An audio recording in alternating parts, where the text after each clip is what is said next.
Good evening. आज की class में हम मेटल कार्बोनाइल्स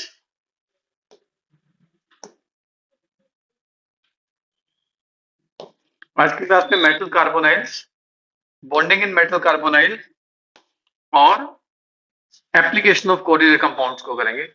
ये सीबीएसई जेई नीट हर तरफ आप जाएंगे तो हर जगह आपको इसके क्वेश्चंस मिलेंगे। ठीक है बच्चे।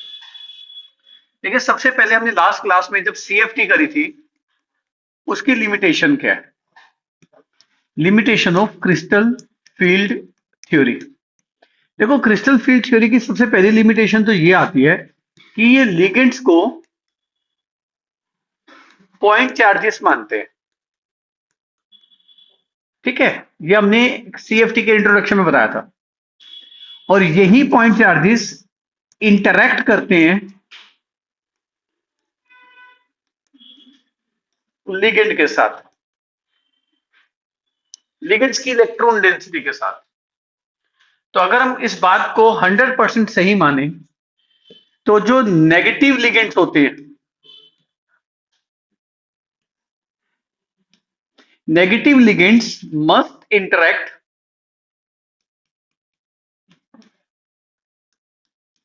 वेरी स्ट्रांगली किसके साथ? With metal ion. पर अगर आप स्पेक्ट्रोकेमिकल सीरीज देखोगे तो आपको एक चीज हैरान करेगी, but in spectrochemical series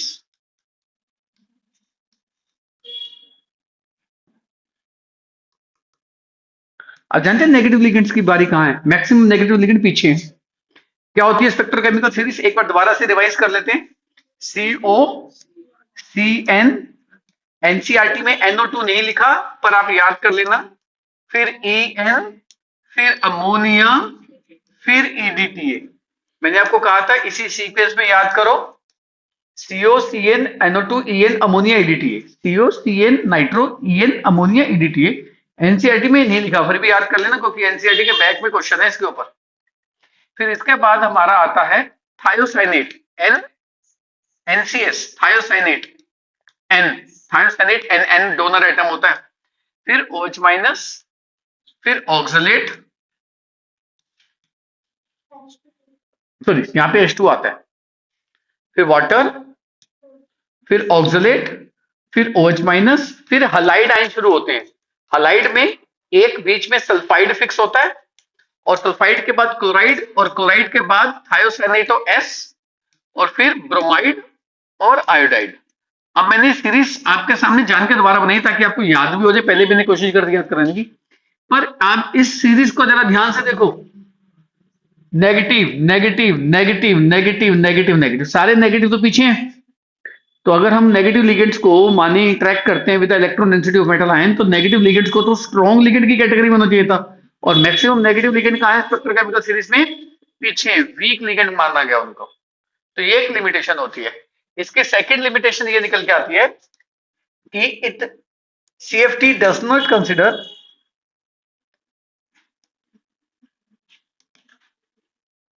covalent bonding.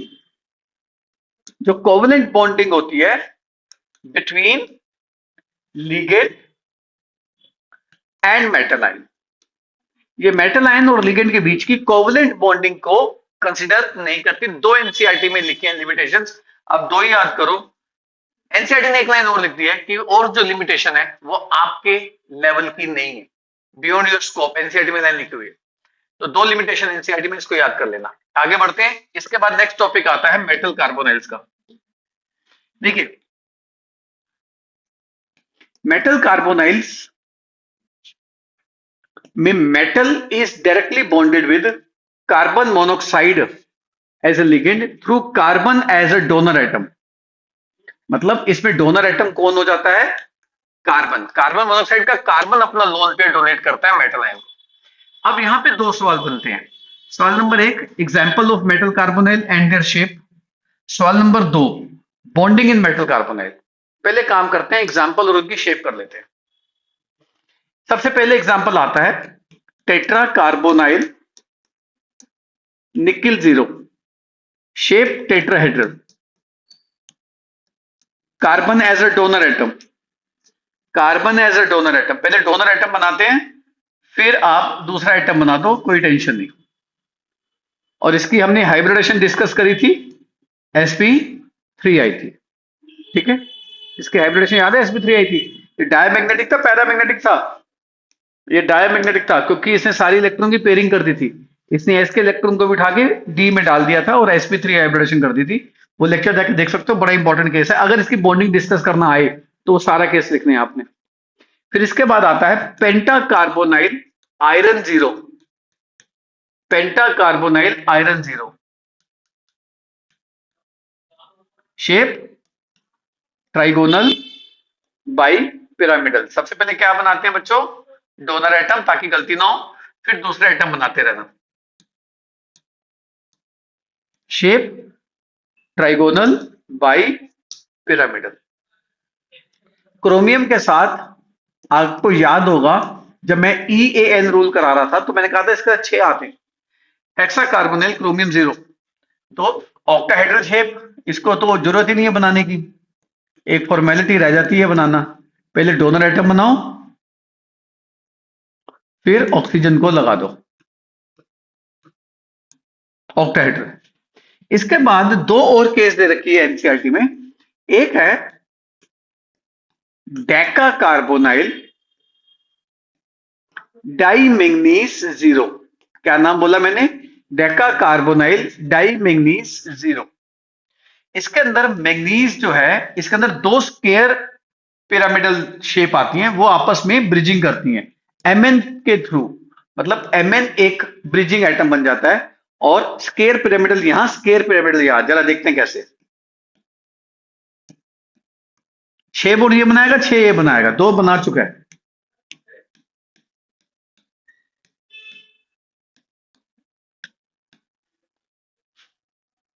बाकी ये भी बनाएगा ऐसे ही। काम करते हैं, थोड़ा इसको ऐसे कर लेते हैं, ऐसे ये 2 बनाएगा ऊपर, 2 बनाएगा नीचे, ठीक है जी। तो इसमें ब्रिजिंग किसके इसके बीच में है, ये पूछते हैं क्वेश्चन।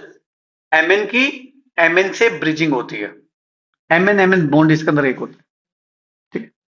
और एक है octa carbonyl di cobalt zero. इसके अंदर कोबाल्ट कोबाल्ट की ब्रिजिंग तो होती है, इसके अंदर कार्बन मोनोक्साइड की भी ब्रिजिंग होती है। तो इसके अंदर सिर्फ Mn की ब्रिजिंग थी, उसके अंदर जरा ध्यान से देखना। कोबाल्ट कोबाल्ट की तो ब्रिजिंग है ही है, 1 2 3 1 2 3। पहले तो कार्बन को डोनर बनाना, पहले कार्बन को डोनर बनाना, और फिर आप कार्बन मोनोक्साइड की ब्रिजिंग यहां भी करेंगे, कार्बन मोनोक्साइड की ब्रिजिंग यहां भी करेंगे। बॉन्ड देख लो, 1 2 3 4 5 6 बॉन्ड, ये भी 6 बना रहा है, 1 2 3 4 5 6 बॉन्ड, ये भी 6 बना रहा है। पर यहां पर कोबाल्ट और कोबाल्ट की ब्रिजिंग तो है ही है, और कोबाल्ट की कार्बन मोनोक्साइड की कोबाल्ट की ब्रिजिंग भी इसके अंदर है। ये देखो, cobalt carbon monoxide cobalt, cobalt carbon monoxide cobalt. Structure पहचान आना चाहिए। ये एनसीईआरटी के एग्जांपल है जो आपको याद होने चाहिए। फिर इसके बाद पूछता है discuss the bonding in metal carbonyl. अगर आपको आता है discuss the bonding in metal carbonyl, bonding in metal carbonyl, metal carbonyl की डेफिनेशन समझ में आएगी ना, कि when carbon monoxide as a ligand that forms coordinate bond with metal through carbon as a donor atom, या when metal atom या metal ion is directly bonded with carbon monoxide through carbon as a donor atom, such compounds are known as metal carbonyls. अगर आपको आता है इसकी bonding discuss करो, तो इसकी बॉन्डिंग कार्बन मोनोक्साइड अपनी सिग्मा डेंसिटी को, ये अपनी सिग्मा फील्ड इलेक्ट्रॉन डेंसिटी को मेटल के अंदर ट्रांसफर करता है। किसके अंदर ट्रांसफर करेगा, मेटल के वैकेंट ऑर्बिटल में। यानी कि the filled electron density of carbon monoxide is transferred into the vacant orbital of metal through carbon as a donor atom. ये लाइन जरूर लिखनी है, the filled electron density of carbon monoxide is transferred into the vacant orbital of metal atom through carbon as a donor atom. अब जो carbon monoxide जो होता है, यहां पर कौन सा बॉन्ड बना चुका है मेटल के साथ? Sigma bond, coordinate bond. But carbon monoxide is a poor donor, तो ये बॉन्ड जो बनता है वीक बनता है। तो फिर मेटल क्या करता है? In order to strengthen this bond, the filled electron density from the metal, metal के पास अपनी फील्ड डेंसिटी भी पड़ी होती है। ये मेटल की कौन सी डेंसिटी पड़ी है इसके अंदर? ये फील्ड इलेक्ट्रॉन डेंसिटी पड़ी हुई है मेटल के अंदर। मेटल के अंदर अपने भी तो लोन पेयर होते हैं, जैसे निकल था। निकल क्या होता है? 4s2 3d8, तो उसके पास अपनी इलेक्ट्रॉन डेंसिटी तो पड़ी है। In order to strengthen this bond, the filled electron density from metal is transferred into, किसके अंदर ट्रांसफर करता है वो?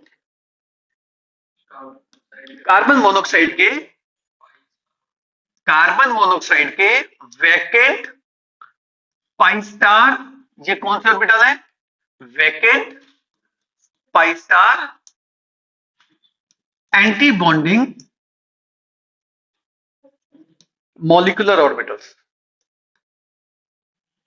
तो आपको यहां पर जो बॉन्डिंग हो रही है, this bonding is known as back bonding. ये बॉन्डिंग कौन सी बॉन्डिंग होगी बच्चों? ये बैक बॉन्डिंग हो गई। यानी कि मेटल से इलेक्ट्रॉन डेंसिटी जा रही है किसकी तरफ? क्योंकि कार्बन मोनोऑक्साइड एक पुअर डोनर है। अगर आप कार्बन मोनोऑक्साइड के मॉलिक्यूलर ऑर्बिटल डायग्राम को देखेंगे तो कार्बन मोनोऑक्साइड का जो लोन पेयर होता है, ये लो एनर्जी लेवल में होता है। तो लो एनर्जी लेवल से मेटल के अंदर ट्रांसफर मुश्किल होती है, जिसकी वजह से बॉन्ड क्या बनता है? काफी weak. In order to strengthen this bond, metal अपनी फील्ड डेंसिटी अपनी वैकेंट, किसके? Vacant pi star anti bonding molecular orbital, किसके? कार्बन मोनोऑक्साइड में ट्रांसफर कर देता है। So in order to strengthen this bond, why there is a need to strengthen this bond? Because carbon monoxide is a poor donor. So the bond formed is a weaker bond.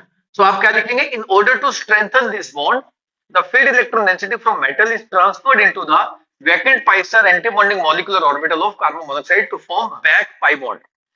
Such kind of bonding is known as synergic bonding. इसको कौन सी bonding का नाम दिया गया है? Synergic bonding. तो अगर आपको पूछा जाए why are metal carbonyl extra stable, तो उसमें सिनर्जिक बॉन्डिंग का नाम लिखना है। सिनर्जिक मतलब एक दूसरे के लिए बेनिफिशियल। क्यों? सिग्मा कमजोर था, उसको बनाने के लिए क्या बनाना पड़ा? पाई। यानी कि सिग्मा टिक गया किसकी वजह से? पाई की वजह से। और पाई बन गया किसकी वजह से? सिग्मा की वजह से। दोनों एक दूसरे के लिए बेनिफिशियल है, तो सिनर्जिक बॉन्डिंग का नाम यहाँ पे लेते हैं। तो मेटल कार्बोनाइड एक्स्ट्रा स्टेबल, तो आंसर क्या लिखना है? Because of synergic bonding. तो कार्बन मोनोऑक्साइड अगर पूछे why is a strong ligand, तो आपने इसमें यही लिखना है कि इससे लिगेंड स्ट्रॉन्ग है क्योंकि ये सिनर्जिक बॉन्डिंग करता है। लॉजिक क्लियर है? अगर आपको क्वेश्चन आता है सीबीएसई में discuss the bonding in metal carbonyl, तो ये डायग्राम बना के आप ये आंसर्स लिख सकते हैं जो मैंने अभी बोला। मैं फटाफट एक कंप्लीट आंसर बोल देता हूं, जो आप चाहो तो लिख सकते हो साथ साथ। The filled electron density from carbon monoxide is transferred into the vacant orbital of metal ion through carbon as a donor atom. This bond formed is a weaker bond because carbon monoxide is a poor donor. In order to strengthen this bond, the paired electron density from metal is transferred into the vacant pi star antibonding molecular orbital of carbon monoxide. Such kind of bonding is known as synergic bonding. That's all. आगे चले। Metal carbonyl में इतने करना आपने, यानी कि metal carbonyl में तीन चीजें करनी है। एक उनकी डेफिनेशन, सेकंड उनके example with structure, third bonding in metal carbonyl. और अगर आपको ये आए discuss the bonding in this complex, तो फिर आपने इसका एक्सप्लेनेशन जो मैंने आपको वीबीटी से कराया था, फिर आपने वो सारा एक्सप्लेन करना है।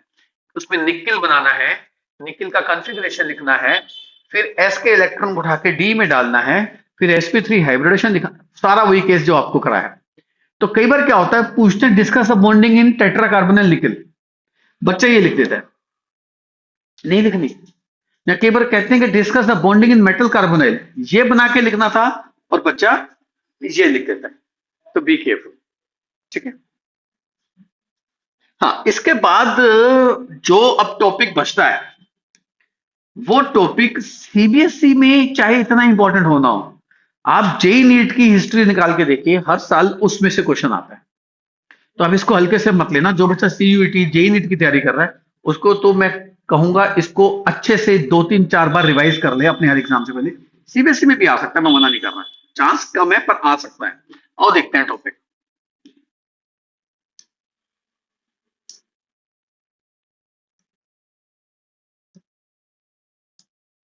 देखिए ये केसेस है, बस ये जो मैंने आपको बता दिया, इसके अलावा कोई केस मत करना। चलिए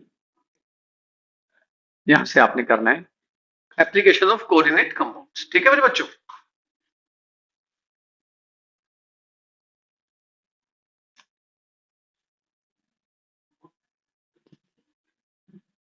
चलिए इसमें सबसे पहली एप्लीकेशन आती है कोऑर्डिनेट कंपाउंड की, in the qualitative and quantitative estimation.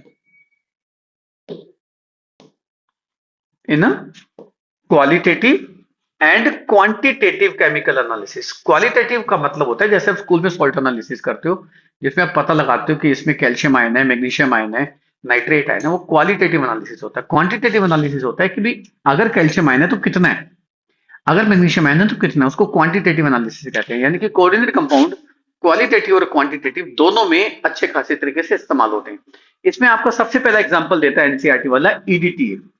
EDTA जो होता है आप जानते हैं, कैल्शियम और मैग्नीशियम की प्रेजेंस को पता करता है। हाँ जी, तो ये क्वालिटेटिव में भी होता है टेस्ट करने के लिए और क्वांटिटेटिव में भी होता है। और एमजी का कॉम्प्लेक्स अगर आपको याद हो, अगर आपको याद हो मेरी पुरानी क्लास में मैंने उसमें Mg2+ का कॉम्प्लेक्स ईडीटीए से बना के दिखाया हुआ है। अगर एक Mg2+ के साथ बना सकता तो कैल्शियम 2+ के साथ तो बना ही सकता है। और दूसरा एनसीईआरटी एग्जांपल लिखते हैं डीएमजी का, डाई मिथाइल ग्लाइऑक्सीमेटो। डाई मिथाइल ग्लाइऑक्सीमेटो मैंने आपको बताया था, ये जो कंपाउंड होता है ये डाइमिथाइल ग्लाइओक्साइम है। डाइमिथाइल ग्लाइओक्साइम है। अगर हम इसका O का H हटा दें तो अब ये बन जाता है डाइमिथाइल ग्लाइऑक्सीमेटो। डाइमिथाइल ग्लाइऑक्सीमेटो। और आपसे अगर पूछे डीएमजी किसके लिए इस्तेमाल होता है, for the estimation of nickel 2+। किसके अंदर होता है ये कटायन के ग्रुप 4 के एनालिसिस में इस्तेमाल होता है। ग्रुप 4 में 4 कटायन होता है, उनमें से एक निकल 2+ होता है।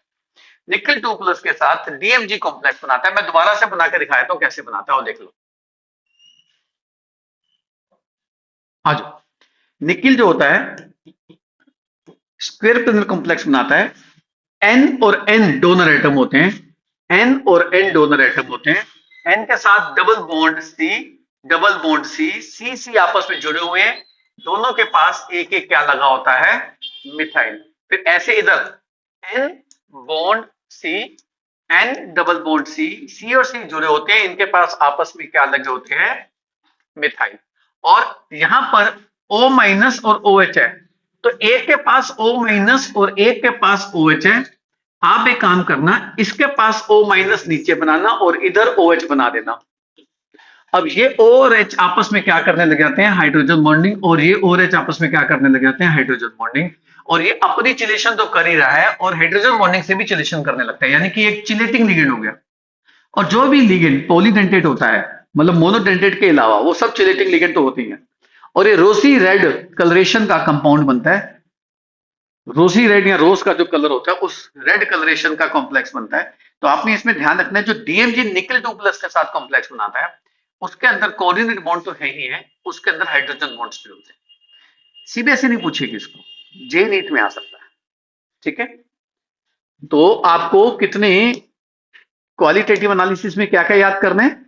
क्वालिटेटिव एनालिसिस में ईडीटीए आता है, क्वालिटेटिव एनालिसिस में और कौन है, डीएमजी जो मैंने अभी आपको पीछे स्ट्रक्चर बना के दिखाया, और क्या आता है, अल्फा नाइट्रोसो, अल्फा नेप्टोल, और लास्ट है क्यूप्रोन। क्यूप्रोन जो होता है ना बच्चों, क्यूप्रोन मैंने आपको पुराने लेक्चर्स में भी बता रखा है क्या होता है, एक बार आपको दिखाया था क्यूप्रोन दोबारा से क्या होता है। आपको याद है मैंने बेंजोइन कराया था, बेंजोइन।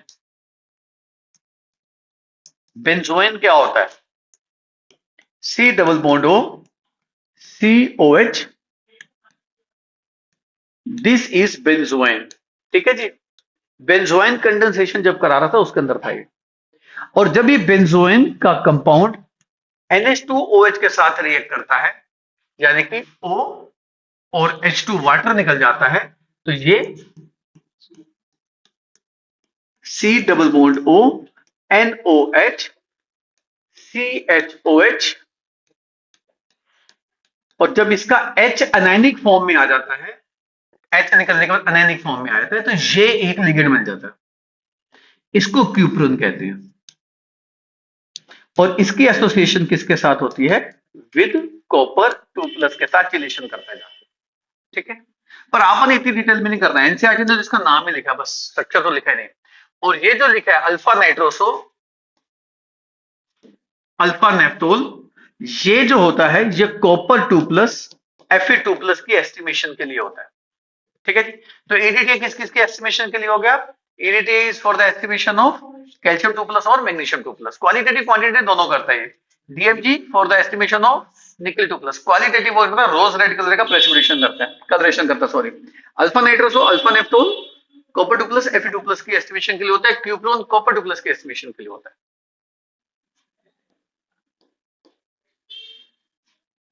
फिर ये जो सेकंड लाइन है वे भी वही कह रहा है, EDTA का जो कॉम्प्लेक्स है Na2EDTA होता है, और जब हार्ड वाटर से ट्रीट कराते हैं तो वो कैल्शियम उसको रिप्लेस करता है, तो कैल्शियम और मैग्नीशियम आयन EDTA के साथ कॉम्प्लेक्स बनाते हैं, और इनकी स्टेबिलिटी कांस्टेंट में डिफरेंसेस होते हैं, इसीलिए ये एस्टिमेट हो जाते हैं। तो आपसे पूछेंगे दो बातें। पहली बात कि EDTA किसकी एस्टिमेशन के लिए यूज होता है? कैल्शियम 2+ या मैग्नीशियम 2+ की क्वांटिटेटिव एस्टिमेशन के लिए कौन सा लिगेंड इस्तेमाल करेंगे? तो आंसर इज EDTA। फिर अगर उसका रीजन पूछ लिया जाए, जैसे असोसिएशन रीजन के क्वेश्चन आए थे, तो reason is due to difference in their stability constants. क्यों? क्योंकि ये चिलेशन के through extraordinary stable complex बनाते हैं जिनका स्टेबिलिटी कांस्टेंट बहुत हाई होता है, तो उससे डिफरेंसेस से अलग हो जाते हैं। मैं आपको दिखाता हूं, एनसीईआरटी भी इस बात को लिखती है, दिखाता हूं ये लाइन, ये देखिए, the selective estimation of these ion, मतलब कैल्शियम और मैग्नीशियम ही एस्टिमेट हो रहे हैं, कोई और तो नहीं हो रहा ना। कह रहे हैं कि selective estimation of these ion can be done due to, किस वजह से? Due to difference in the stability constant of calcium and magnesium complexes. ठीक है बच्चे?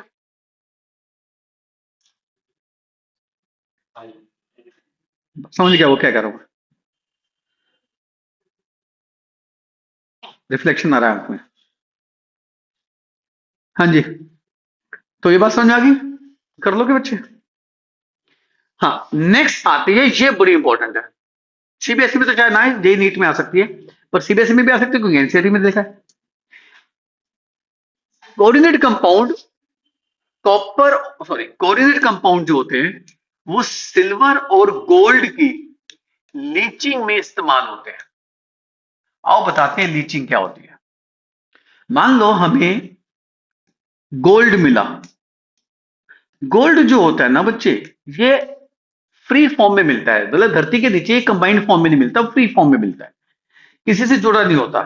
पर इसके साथ थोड़ी बहुत क्या रहती है? इंप्यूरिटीज तो रहती है, जिसको आपने 10th क्लास में गैंग पार्टिकल पढ़ा होगा। इंप्यूरिटीज तो रहती है इसके अंदर। अब इन इंप्यूरिटीज को निकालने के लिए जिस प्रोसेस का इस्तेमाल करते हैं उसको लीचिंग कहते हैं। अगर आप 10th क्लास के एनसीईआरटी में जाए ना, 10th क्लास के एनसीईआरटी में भी लीचिंग शब्द लिखा है, पर उसको समझाया नहीं उसने क्या होती है। मैं आपको थोड़ा सा इंडायरेक्टली बताऊंगा लीचिंग क्या होती है, पहले प्रोसेस बता दो। क्या करते हैं, इम्प्योर गोल्ड को या इम्प्योर सिल्वर को, बात एक ही है, गोल्ड या सिल्वर बात एक ही है, क्योंकि मैं एक ही का एग्जांपल लूंगा। इम्प्योर गोल्ड को हम रिएक्ट करवाते हैं KCN से, पर वो KCN नहीं लिखता, वो CN- लिख देता है, तो मैं CN- लिख देता हूं। O2 और वाटर के साथ इसको ट्रीट कराते हैं। इसमें गोल्ड जितना भी होता है साइनाइड के साथ एक स्टेबल कॉम्प्लेक्स बना लेता है, यानी कि हमने गोल्ड को किस में कन्वर्ट कर दिया? एक स्टेबल कॉम्प्लेक्स में कन्वर्ट कर दिया। ठीक है जी। अब ये जो कॉम्प्लेक्स होता है आयनिक फॉर्म में, आयनिक फॉर्म में है, तो यानी कि ये किस फॉर्म में बनेगा? सोल्यूबल। सोल्यूबल है तो it can be separated from these impurities, impurity से अलग हो जाएगा वो। फिर जब हम इसको अलग करते हैं, हम इसके अंदर डालते हैं जिंक, तो जिंक इस गोल्ड को रिप्लेस कर देता है और जिंक एक कॉम्प्लेक्स बनाता है टेट्रासाइनो जिंकेट 2 K2Zn CN4। मैंने के को लिखा नहीं, के लिखता तो यहाँ K2 आया था। और बाहर क्या निकल जाता है? बाहर निकल जाता है गोल्ड। और ये गोल्ड किस फॉर्म में मिलता है हमें? प्योर फॉर्म में मिल जाता है। इस प्रोसेस को लीचिंग कहते हैं। यानी कि गोल्ड की प्यूरिफिकेशन के लिए गोल्ड की 10th में भी एक शब्द था, क्योंकि 12th में तो मेटलर्जी खत्म होगी। 10th में एक शब्द था refining of metal. Refining of metal ये शब्द था, मेटल को प्यूरिफाई करना।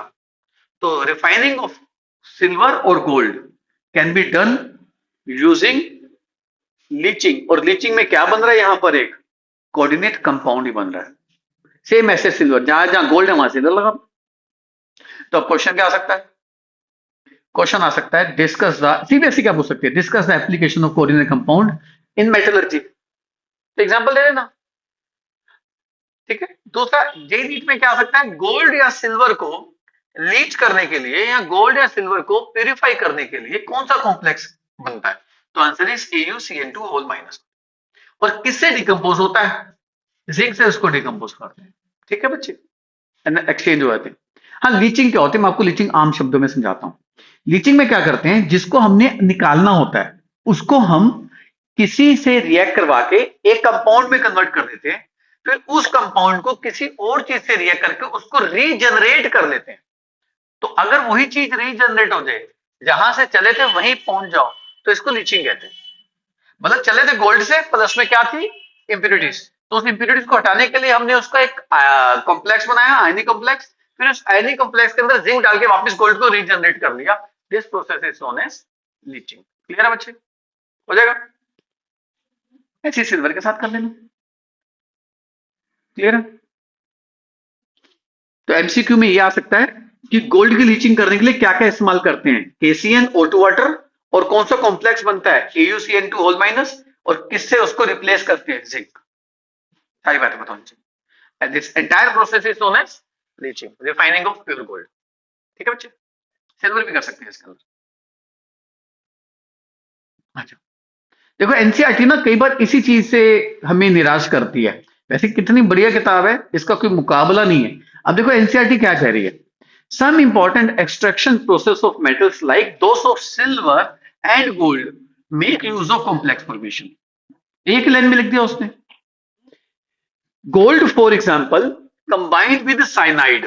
भाई गोल्ड किसके साथ कंबाइन कर रहा है? Cn माइनस के साथ। किसकी प्रेजेंस में? O2 है, water, to form coordination compound. This इस कॉम्प्लेक्स में बनाता है। फिर gold can be separated in metallic form from this solution. किसके through? By the addition of zinc. तो एनसीईआरटी ने लिख दिया ना कि गोल्ड को पहले साइनाइड O2 वाटर से किसमें कन्वर्ट किया? आयनिक कॉम्प्लेक्स में। फिर उस आयनिक कॉम्प्लेक्स को किससे हमने ट्रीट करवाया? जिंक से, जिससे हमें प्योर गोल्ड मिल गया। सिल्वर के साथ भी ऐसा ही हो जाएगा। ठीक है? मतलब जो चीज पैराग्राफ में लिखी है वो चीज ऐसे भी लिख देता तो शायद बच्चों की क्लैरिटी और हो जाती इसको लेके।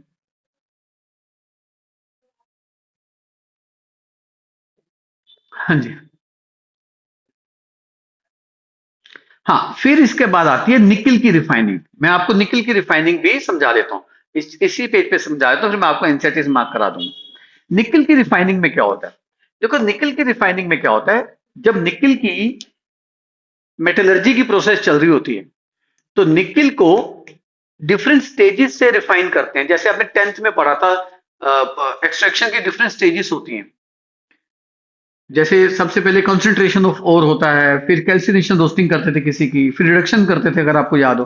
तो इन स्टेजेस में आते आते लास्ट में मेटल तो मिल जाता है, पर मेटल थोड़ा बहुत क्या मिलता है हमें? इम्प्योर। तो इस मेटल में से जो थोड़ी बहुत इंप्योरिटीज होती हैं उसको हटाने के लिए भी हम एक कॉम्प्लेक्स फॉर्मेशन का इस्तेमाल करते हैं। कैसे करते हैं जरा देखते हैं। हम इस इम्प्योर निकिल को ट्रीट कराते हैं कार्बन मोनोऑक्साइड के साथ। अब आप जानते हैं कार्बन मोनोऑक्साइड के साथ निकिल कॉम्प्लेक्स बना लेगा। अब जैसे ही ये कॉम्प्लेक्स बनता है, ये जो कॉम्प्लेक्स बनता है ये कॉम्प्लेक्स वॉलेटाइल होता है। ये कॉम्प्लेक्स क्या होता है? वॉलेटाइल। मतलब जैसे हम इसके अंदर कार्बन मोनोऑक्साइड पास करेंगे, जब ये कॉम्प्लेक्स बनेगा, थोड़ा सा ये हीट करेंगे तो ये कॉम्प्लेक्स इवेपोरेट हो जाएगा। तो हमें ये वेपर फॉर्म में मिल जाएगा हीट करने से। जैसे हम इसके वेपर को अलग करेंगे, कलेक्ट करेंगे, और हम इसके वेपर को बाद में हीट करेंगे तो निकेल अलग हो जाएगा और कार्बन मोनोऑक्साइड अलग हो जाएगा, और ये जो निकेल मिलेगा हमें किस फॉर्म में मिल जाएगा, बिल्कुल प्योर फॉर्म में मिल जाएगा, और इंप्योरिटीज यहीं पे पीछे छोड़ गई थी। This is again refining of nickel by the use of coordinate compound. Which coordinate compound is formed? Tetracarbonyl nickel. ठीक है। अब इसके अंदर दो शर्तें होती हैं।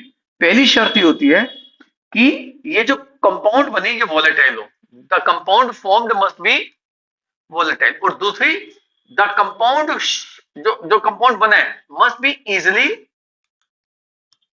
डिकम्पोज। मतलब पहले तो हमें उसके वेपर मिल जाए और वेपर मिलने के बाद आसानी से वो टूट जाए, पता चला टूट ही नहीं रहा, फिर उसको कैसे करेंगे? तो इवेपोरेट भी होना जरूरी है उसका और डिकम्पोज भी होना जरूरी है। डिकम्पोज नहीं होगा तो हम नहीं यूज करेंगे इसको। ठीक है बच्चे, इस रिफाइनिंग को कहते हैं vapour phase refining. Vapour phase refining. आओ एनसीईआरटी क्या लिखती है जरा आपको दिखा दूं।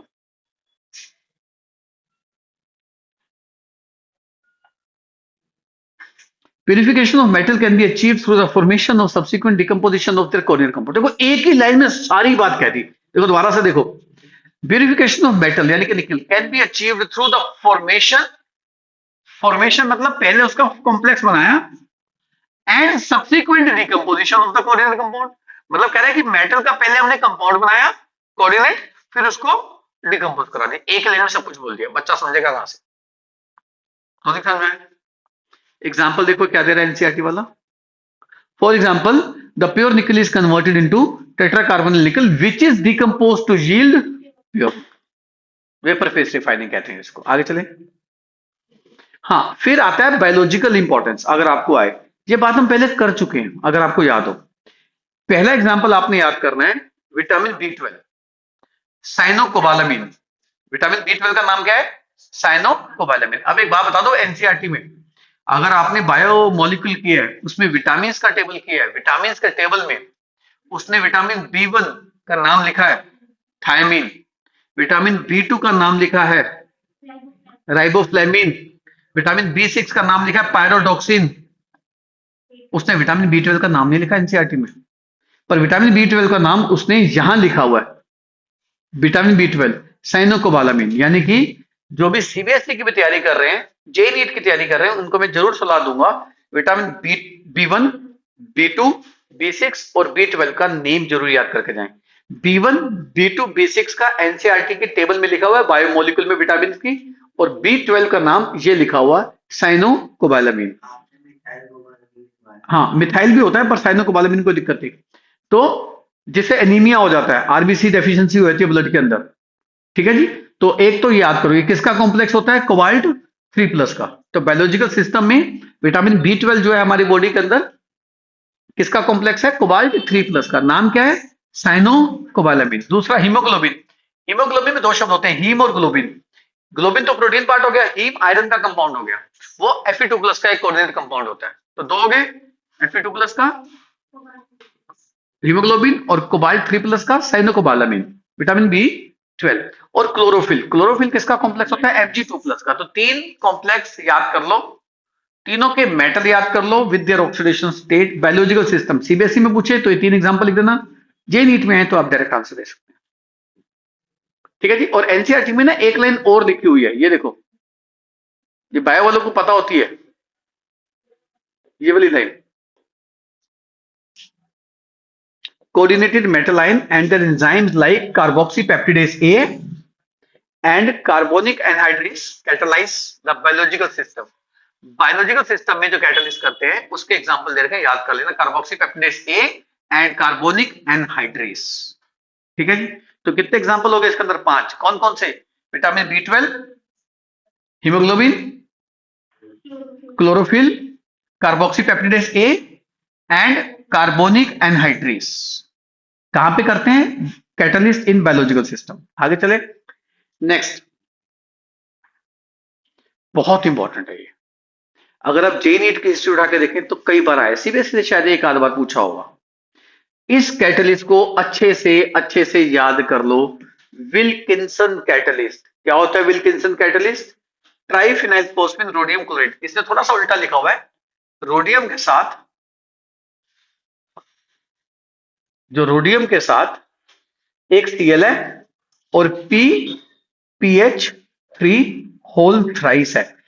एक तो ये याद कर लो भैया विल्किंसन कैटलिस्ट क्या है, एग्जांपल आपके सामने है। इसका आईयूपीएक नेम भी कई बार पूछ लेते हैं, तो आईयूपीएक नेम है विल्किंसन कैटलिस्ट, तो फॉर्मूला नहीं देगा, सीधा नाम देगा चारों। तो नाम इसका है क्लोराइडो ट्रिस, ब्रैकेट में triphenyl phosphine rhodium 1।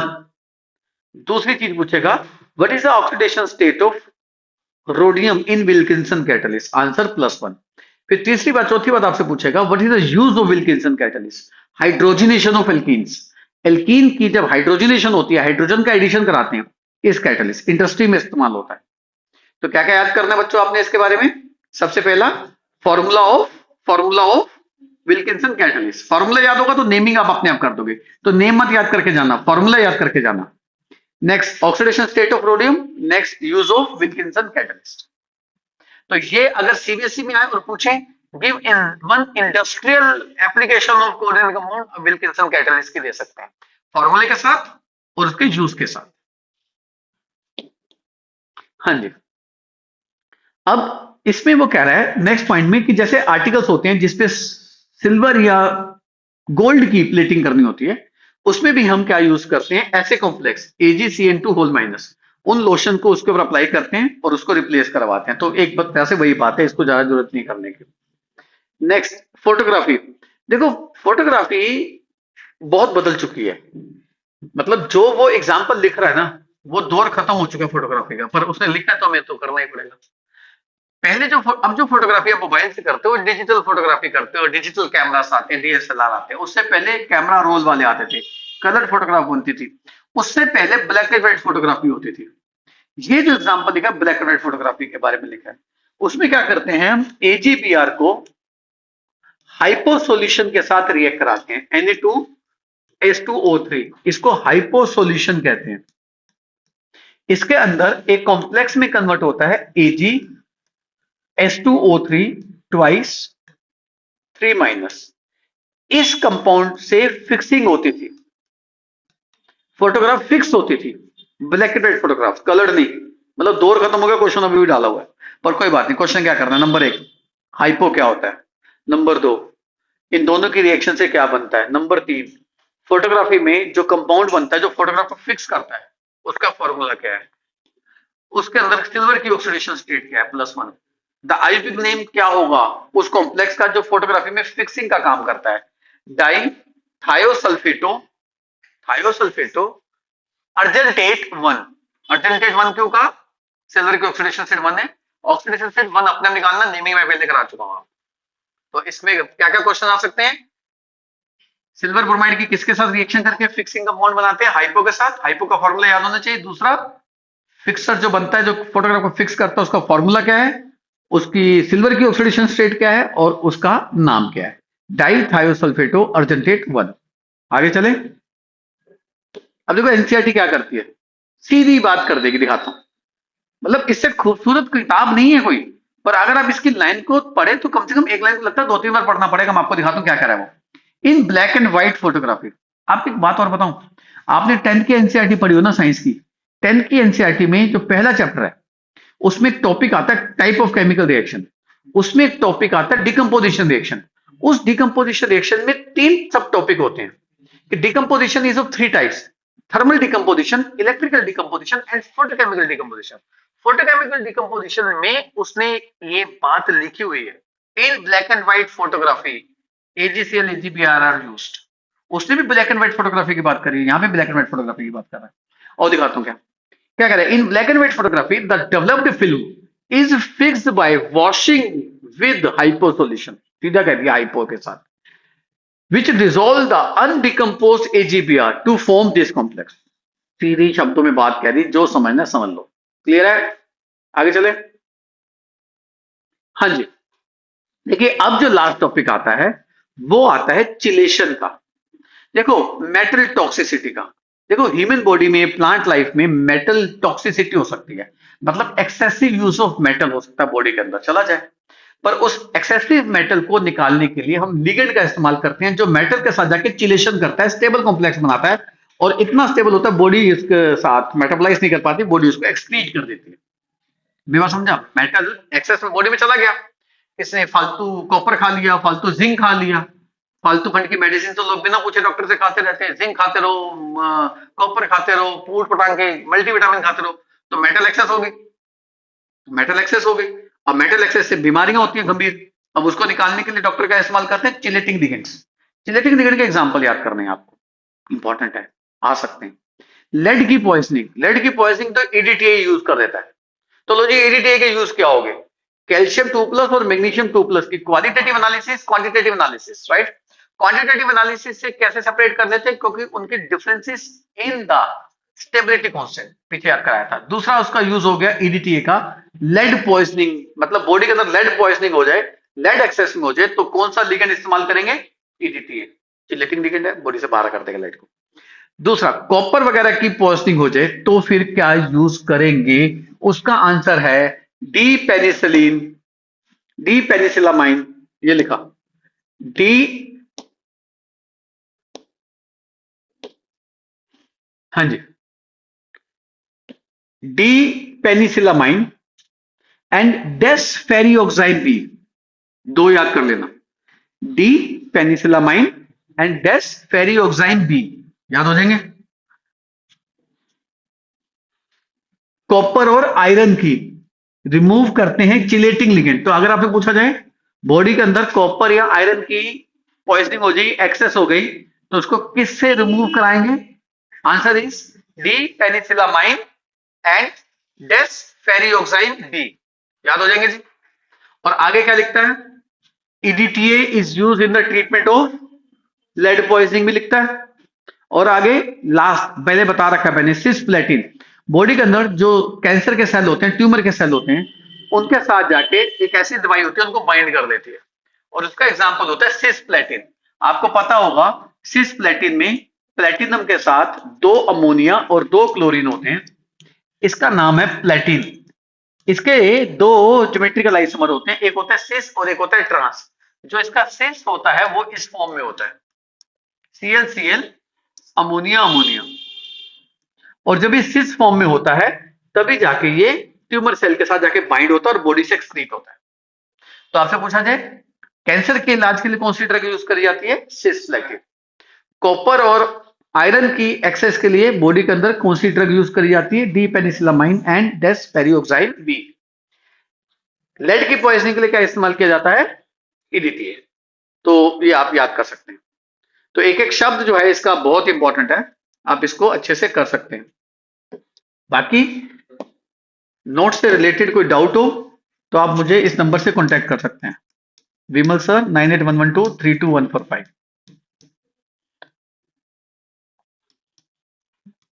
Crystal chemistry classes. Bye, नमस्ते, ध्यान रखो।